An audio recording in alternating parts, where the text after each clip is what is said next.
Halos lahat ng uring transportasyon ay makikita dito sa Vigan. Pero ang numero unong sasakyan ng mga turistang naglilibot sa syudad ay ang kalesa.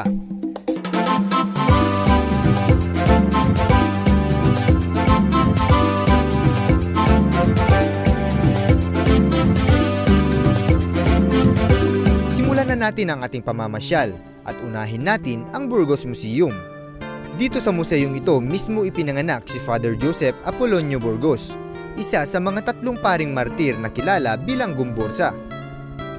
Ang tatlong paring ito ay binitay noong February 17, 1872 sa Bagong Bayan na kilala ngayong kasalukuyan na Luneta Park. Ang bahay na ito ay itinayo noong 1788 nila Don Juan Gonzales, isang sundalong Espanyol, at ang kanyang asawang si Florentina Gascon na tiga Santa Catalina de Baba o Santa Catalina, Ilocos Sur ngayong kasalukuyan. Ang bahay na ito ay isang typical Spanish house na gawa sa brick at kahoy. Itong museum ay ginawang Ayala Museum muna noong 1975 pa, at noong 1986 na turnover sa National Museum. Makikita sa loob ng Burgos Museum ang mga sinaunang kaugalian at gamit ng mga Ilocano.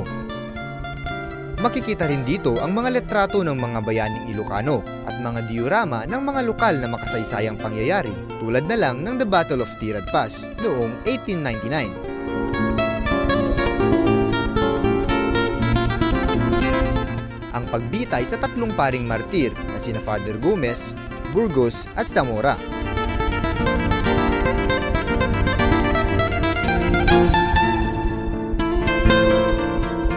Nandito rin ang diorama ng pagpapatayo ng Paway Church at ang pagtanim at pag-ani ng tabako.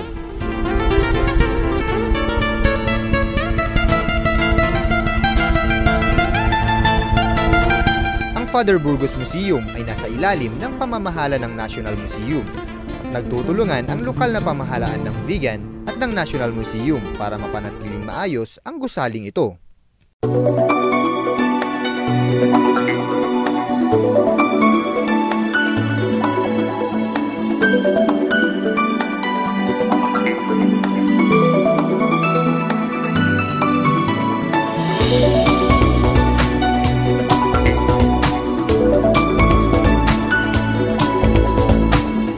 Ginawang museum to 1975 by the Ayalas.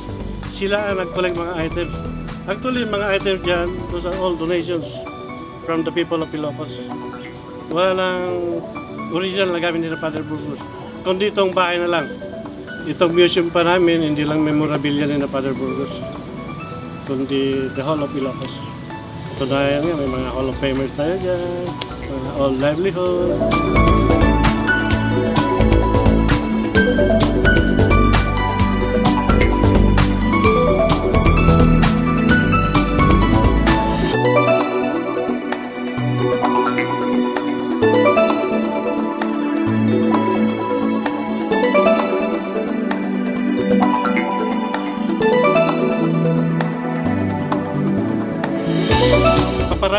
Parami mga turista papasok at mamasyal po dito. At yung mga ibang bisita po dyan na hindi pa nakapunta rito, pwede sila mamasyal para makita naman ang Ilocano culture and heritage ng ano po. Kasi yung mga turista po na pupunta ng Vigan, pag hindi nakita itong museum na parang hindi kompleto po ang visit nila ng Vigan. Ang museum ay bukas 8:30 in the morning.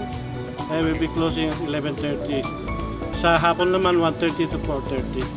Open kami every day except Mondays. Open din maski holiday.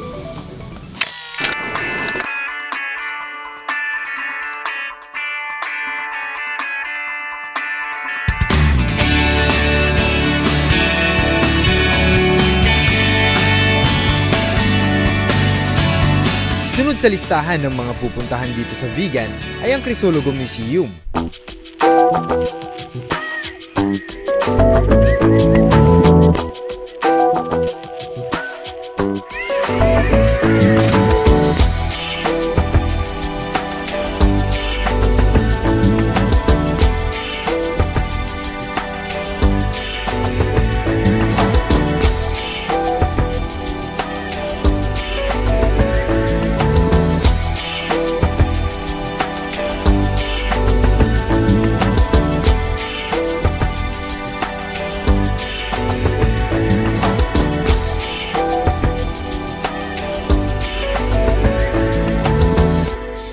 museum na ito, actually, this is the ancestral residence of the Crisologos.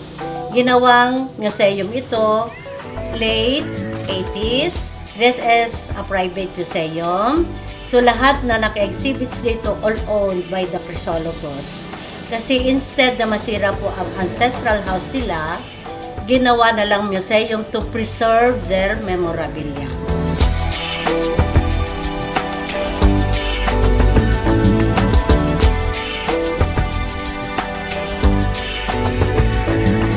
Ang makikita po natin dito, we have a complete horse drone, karwahe, kalesa, kalesin, karitela. Makikita po natin dito sa may garahe.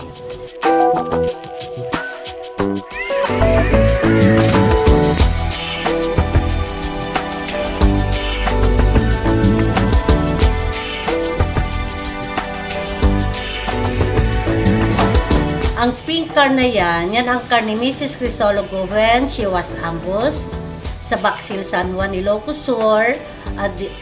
That was 1961.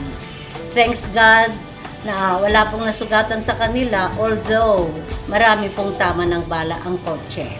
And it's a miracle kasi buntis po sa bunso, kaya pulet ang palayaw yung bunso. Makikita dito sa tanggapan ng dating kongresista na si Floro Crisologo ang kanyang suot nung siya ay mapatay taong 1970 sa edad na 60. Sa itaas naman, makikita natin yung mga century-old furnitures, mga family pictures of the Crisologos.